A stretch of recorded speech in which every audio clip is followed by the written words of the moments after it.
Good morning. मी सोनाली. तर आले नेहमीप्रमाणे कामावर. तर आज होता संडे. तर संडेला मी 7 वाजता येत असते कामावर उशिरा.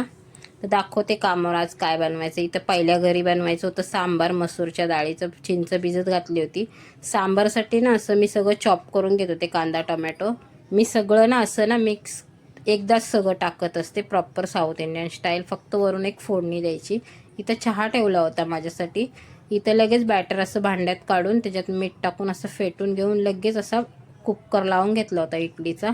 लगेच चटणीची पण अशी तयारी करून घेत होते. नारळ फोडलं, एकीकडे ना भात लावला होता. नारळ फोडून लगेच चटणीची पण तयारी केली, भरपूर अशी कोथिंबीर घालून. चटणी पण अशी रेडी झाली होती. इथे ना आज कढीपत्ता नव्हता म्हणून अशी राईची फोडणी दिली. ते इडल्या पण झाल्या होत्या. इथं भात पण झाला होता रेडी. आज इथे येणार होते पाहुणे म्हणून जास्त जेवण होते. सांबार पण मस्त असं रेडी झालं होतं. इथं बनवायची होती मच्छी कढी. तर ते मॅरिनेट करत होते मी हळद आणि मिठात. हे लोक ना बंगाली लोक आहेत. हे ना मच्छी भरपूर अशी प्रमाणात खातात. तर इथं मच्छीसाठी ना असं वाटण करून घेतलं.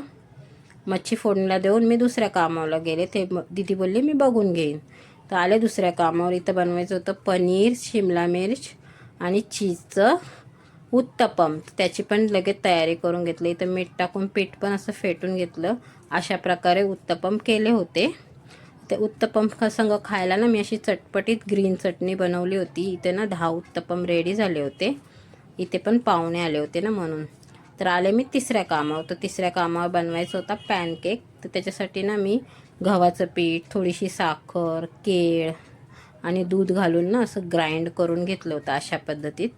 इथं ना 2च बनवायचे होते म्हणून थोडंसंच केलं.